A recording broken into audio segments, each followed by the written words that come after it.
What's up, everybody? It's the Draco Meteorologist here, coming with our Week 1 matchup in the Twin Leaf Premier League versus the New York Lokix. This is going to be our team builder before our Week 1 matchup, so if you are not interested in seeing who we play against, what type of Pokemon they have, and what type of Pokemon I'm bringing and why, feel free to skip ahead in the video to right into our matchup. But without any further ado, I'm just going to go right into what we are looking like we're playing against here. So, first things first, this guy was ranked a little bit in the middle tier of my tier list when I ended up doing it. I think he's got an overall pretty scary team. Spectre obviously is one of those Pokemon that I actually mentioned using before and wanting to use if available, unless I, had Chien-Pao, which I do. So that's something where you have a lot of prep, right? Really fast, great special attacker. I do have two dark types, but no normal type. That thing, luckily, Chien-Pao does have Sucker Punch for, or I'm also just faster in general with that dark move. Live a couple of hits. I'm not terribly worried about it, but if we start going down or it starts to get a lot of chip, even at +1, things like Iron Jugulus and Chien-Pao are not going to really appreciate taking like a Choice Scarf Shadow Ball or something like that. So next is the Pokemon, or one of the two Pokemon I'm actually most worried about, and that's Iron Hands. I think this thing is like a for sure bring. I don't have a lot of special attackers. I could see this thing basically being like max HP, max attack, or max defense, some sort of SD set. I think is really strong into me. The main thing that I have into it for special attackers would be Jugulus or Hisuian Electrode, unless I wanted to bring like a special Blastoise set. So, but that doesn't seem really good with Thunder Punch or with his Stab Thunder moves for Blastoise. So this is something where I prepped a decent amount up against. So really worried about that Pokemon. Corviknight I think looks good into my team as its main source of hazard removal. He also has Tentacruel right next to it, which could Rapid Spin. I just don't think that it looks great in this matchup. I could be surprised. But overall, I think Corviknight's definitely going to be the bring. Maybe both of them, but who knows? I think there's just more threats that he has on his team that look good into me. This is something where going into it, I thought I had a pretty good matchup, but then maybe I did a little too many mocks against myself and felt a little bit like I might be underprepared and didn't really have a lot of answers for some things. So I'm not like going into that super confident. But Corviknight, I have a lot of taunts for, as you'll see throughout the team builder. This thing can click defog in front of my rock setup. So that's the main thing I'm expecting out of this. Tentacruel, again, I didn't prep too much up against. Not too worried about it. I've got a few things I can hit it pretty well. Doesn't seem like it's going to be brought, but who knows. Baxcalibur, this thing is always a menace when it clicks Dragon Dance. The only fairy type I have is Tinkaton, and a +1 or a +2 Earthquake really just slams Tinkaton. So that Dragon Dance or Dragon Darts plus Icicle Spear, like a loaded dice set I'm kind of expecting. That's kind of a little nervous, especially if my couple of checks that I have for it are gone. This thing can really just like sweep and end my team relatively quickly, especially if it doesn't have any chip. Like even a Sucker Punch from Chien-Pao is not doing that much damage. Next we got Meloetta, one of his Terra Captains.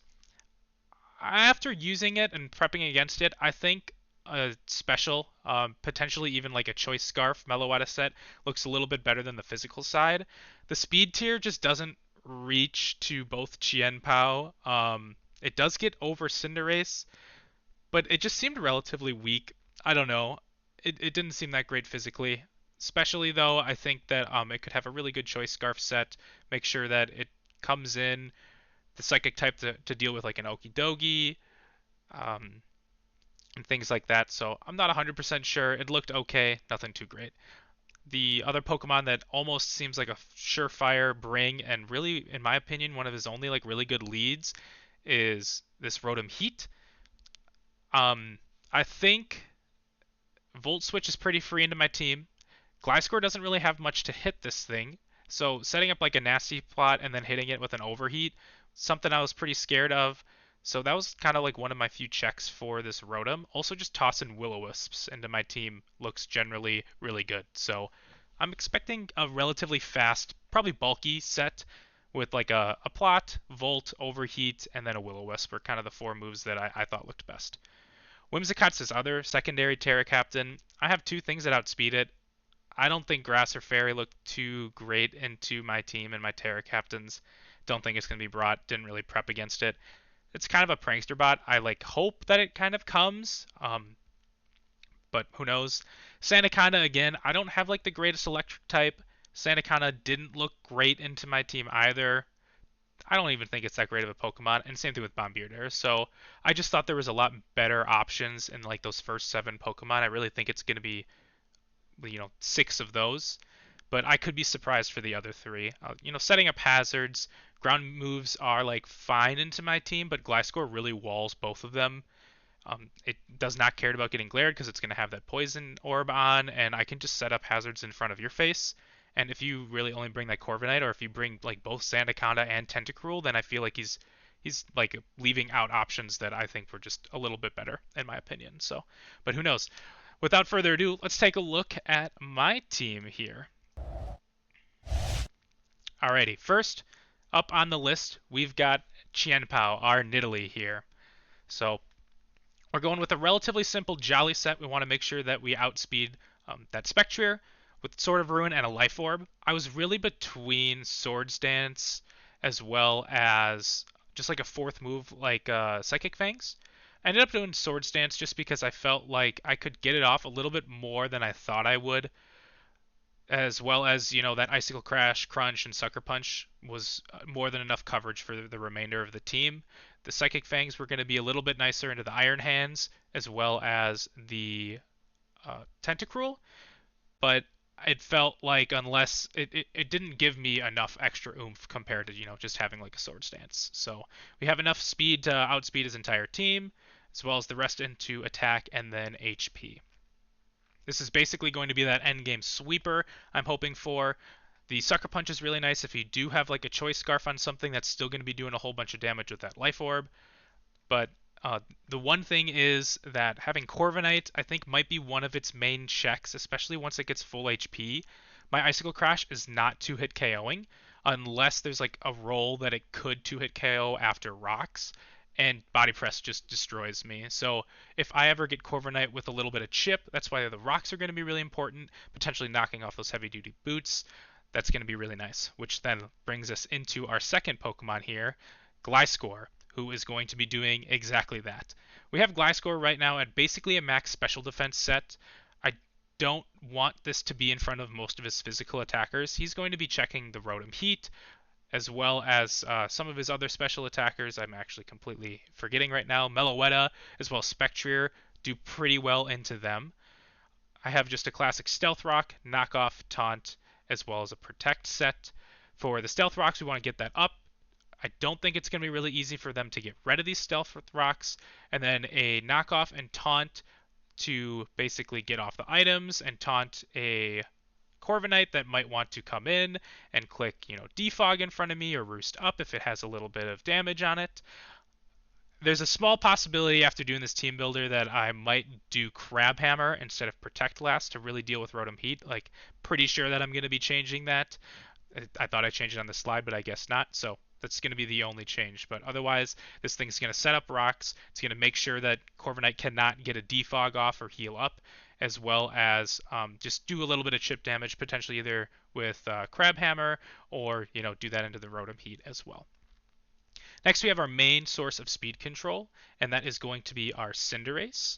Cinderace has its normal 4 moves, I would say. 2 of those being U-turn and Pyro Ball, and then you've got your coverage moves. Zen Headbutt into his 2 fighting and psychic types, relatively nice. I'm pretty scared of the Iron Hands, so the Zen Headbutt seemed a little bit better than the Pyro Ball. As for Iron Head, that's really for the Baxcalibur. This is like a huge Baxcalibur +1 check if, he does get that +1 Dragon Dance for speed off. Being able to have an Iron Head that will basically KO, will 100% KO after rocks, unless he has a whole bunch of health investment for some reason, is going to be really nice. And his team really only has that 1 fire resist, or 2 fire resists. One is Tentacruel, who does not have a lot of physical bulk, and then the second one is that Rotom Heat. So, and even with like a Rotom Heat, like with max HP, a Pyro Ball with this set's doing around 30%. So if they take rocks, have a little bit of chip already, Pyro Ball could potentially even 2-hit KO. So not like the freest switch. In the box that I did, I missed so many Pyro Balls, but with a base 120 move, there's got to be some sort of downside. So that 10%, is fine with me. So yeah, that main source of speed control. I think this thing is going to be a great pivot as well with the U-turn, but mostly that speed control, making sure that if something gets out of hand, I can bring in Cinderace to do a whole bunch of damage to it. Next up, we have our main special breaker in Iron Jugulus. Iron Jugulus is going to be Terra Fairy this week, and that's really to hit Iron Hands and Baxcalibur. So if Baxcalibur does get +1, this is no longer something that I can bring in on it. I will just die.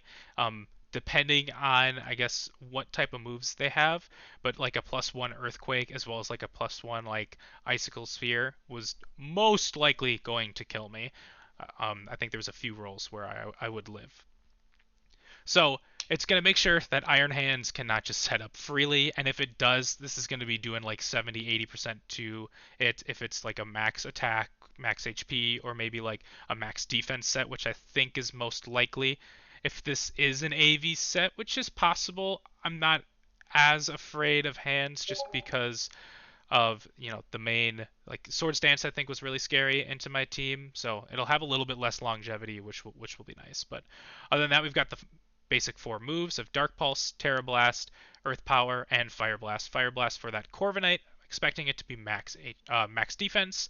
Earth Power for both the Iron Hands if I do not feel like tearing for whatever reason, if I want to save it for like a Spectrier to kind of do that 50-50 Shadow Ball versus Draining Kiss type deal. Most of the time I'll probably just click that Terra Blast, but that Earth Power is mainly there for Tentacruel. So moving on here to our fifth Pokemon, we've got our main Iron Hands check in Okidogi. So Okidogi is basically as max HP as you can get this week, and I've got a Drain Punch, High Horsepower, Taunt, Knockoff with the Toxic Chain ability. We've got a Shukaberry for most likely his coverage move in Earthquake. That's going to be my assumption. So to make sure that I can take a couple of those and either healing back a little bit with the Drain Punch or just start doing as much damage as I can with that high horsepower.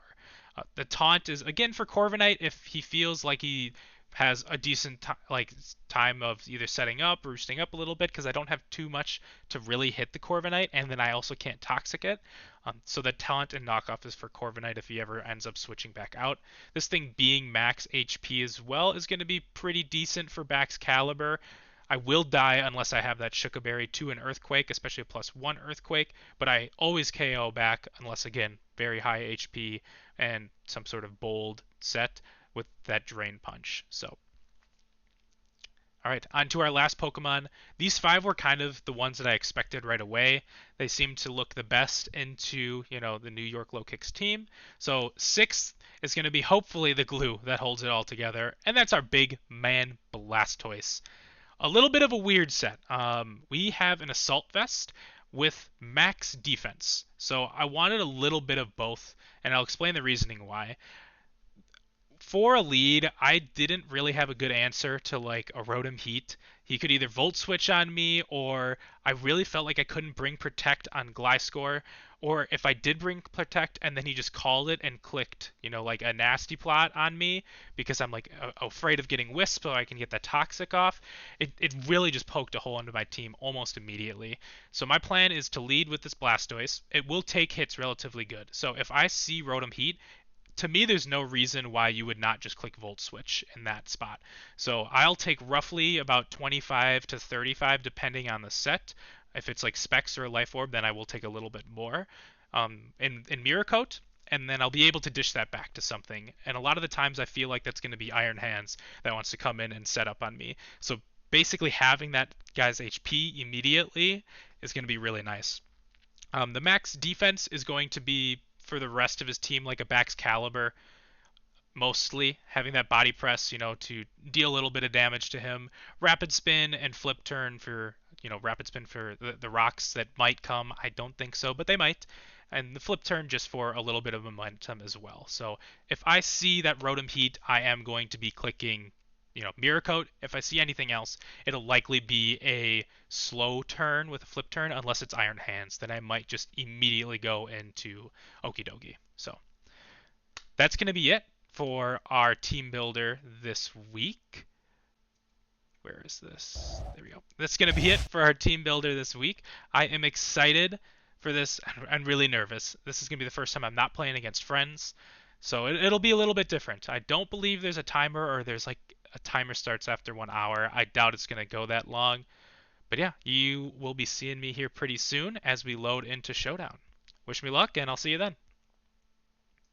Oh man, I almost forgot to start the recording. Here's the match. I honestly do not know how to add the link, so I'm gonna tell him to do that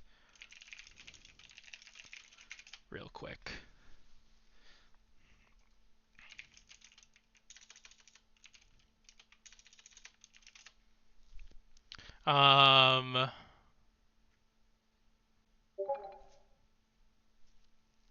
Nice, perfect. He did it for us. All right, so yeah, this is the exact team I thought. So that is pretty nice. I will be leading my Blastoise, Big Man Blastoise here. And we will see what he does. This seemed like the normal 6, in my opinion as well. Meloetta, no matter what, it's going to be clicking a special attacking move, right? If it wants to go to physical, it'd be... So, I could show the Mirror Coat right now, or I could just flip turn. The Mirror Coat immediately does stop the Rotom Heat. Could also just click U-turn. I think I'm just going to slow turn on this guy. Okay, that's fine. I think that this is pretty free. I'm always faster. U-turn is just free. Okay. This should always kill. Cinderace into Meloetta. The choice. Scarf. Yep, U-turn should always kill. Just to see that damage onto our Blastoise.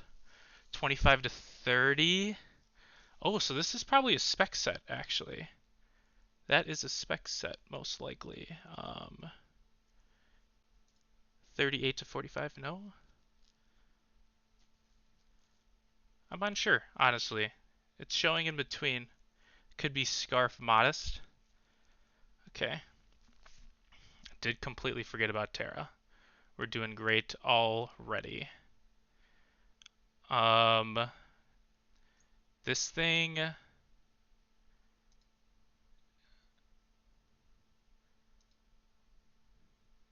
is not gonna appreciate that. Let's do like a modest. Really not gonna like that at all. I don't really have much to hit it either.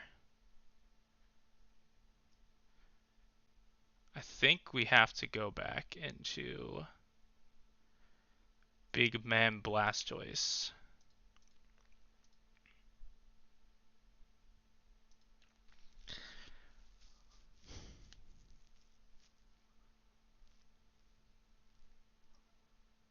And click Mirror Coat to just deal with this. Which is like fine. It does get rid of Blastoise, which sucks. It doesn't have any hazards, so I'm just like honestly confused at what this set would be.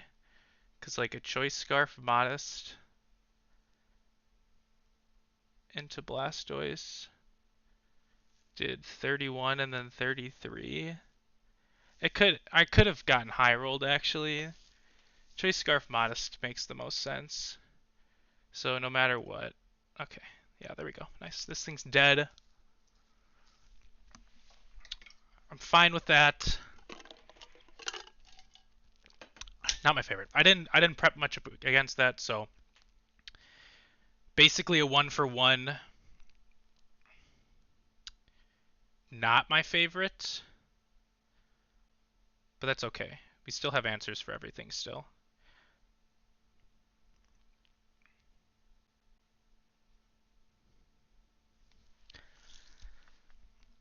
Unsure what the plan is here. I could save this thing for a sack depending on what he brings in. I do just think, yeah, I don't want this thing to DD for free and get it to +2. I almost feel like a body press is required. So I'm going to do that. Yep. We're going to click it again.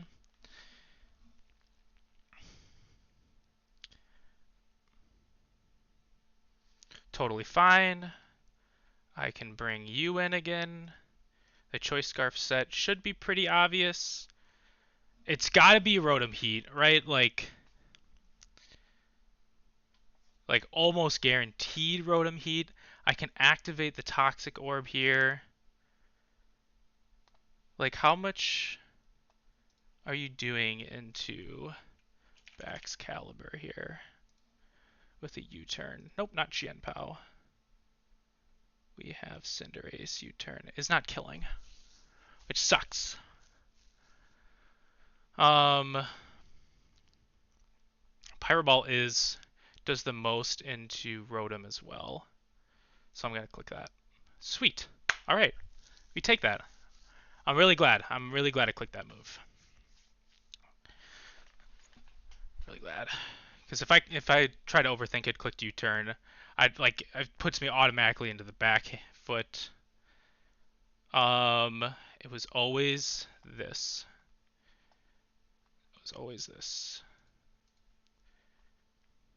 Yep, SD is fine. I'll be able to do some good damage with high horsepower. Live. That really sucks. That really sucks. I mean, I just gotta click it again, right? Like, oh, that blows, dude. That's fine. Nothing you can do about it. I mean, Rotom Heat's pretty free. I feel required to click high horsepower. Also has a Shuka Berry. Oh, I got lucky. All right. We got lucky back. We got lucky back.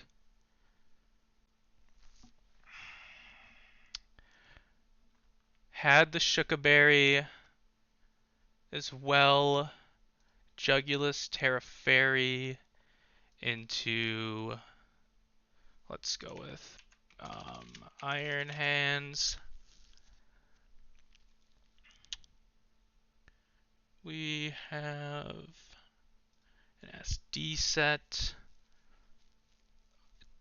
Almost always killing.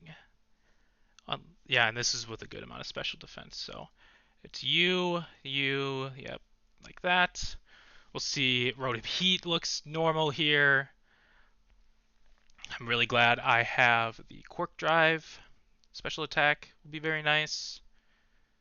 The Toxic right now doesn't matter if he stays in. You know, later it definitely will. I need this thing for this Pokemon still. Otherwise, I'm not doing much damage. Semi-wishing I had Psychic Fangs, not Swords Dance. Looking near impossible to click SD now.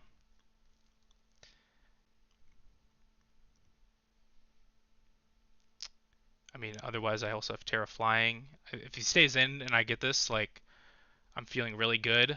I'm feeling really good. Okay. All right. Sweet. I mean, he should have known I was Terra Fairy, but we'll take it. We'll take it. This thing lives a couple still from Spectrier, who I think Colberry looks really good on. You can T-Wave me. Maybe click Overheat here.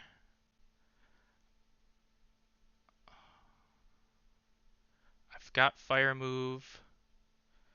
Does the damage on this, like,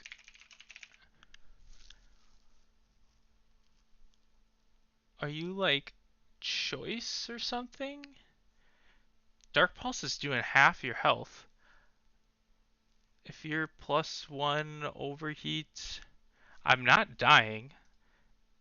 Your Choice Scarf Overheat. Okay. That's fine. I just click this again. Take 80%. Wow.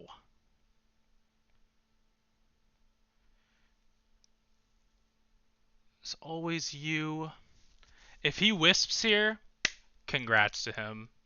But I don't want this thing to get +1. I really do not want this thing to get +1.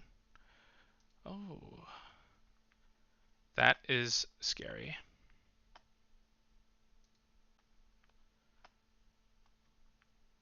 I just click knockoff forever into Spectrier, nasty plot.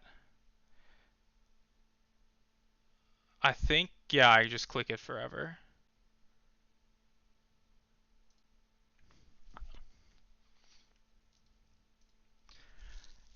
Because it'll always break, and I'm faster, and I just click crunch. Yeah. Special defense drop doesn't matter. This thing living, leftovers, yep. Just click this forever. Just click this forever. I'm fine with dying. I'm fine with dying here. Totally good with that. Um, just guarantee the kill. I don't care too much about diff at this point. This thing shouldn't have anything to deal with me. So it'll probably be...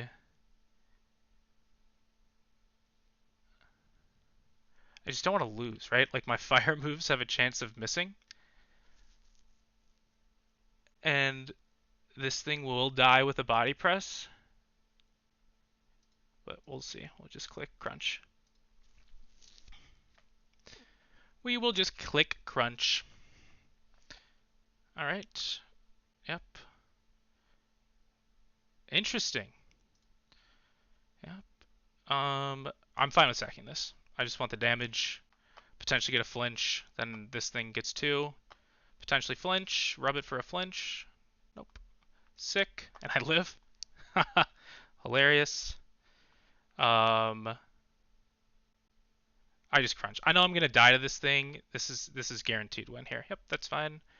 And then click a move that cannot miss, like Iron Head. Sweet. All right. Well, that's gonna be a 2-0 victory for me. It was a close match. The 6 Pokemon I did expect. I am surprised with the double choice scarf. Substitute made a lot of sense as well. Sub nasty plot to kind of get around like a sucker punch angle. I'm so glad I had that knockoff. That saved me the game. I definitely was thinking about taking it off. Um, but yeah, the special defense investment helped a lot. Having knockoff helped a lot. I think potentially the Iron Hands would have been a lot scarier if he didn't sack it. I don't know if his calcs were wrong. He didn't think I was going to have Terra Fairy in this matchup. I'm not entirely sure because if he like switched into Rotom Heat there, could pivot around a little bit. So I think that was a really pivotal turn. But otherwise, GG's to New York Lokix. Sweet start for the season here. 1-0, 2-0 difference. Very happy with that. I'll talk to you guys later. Peace.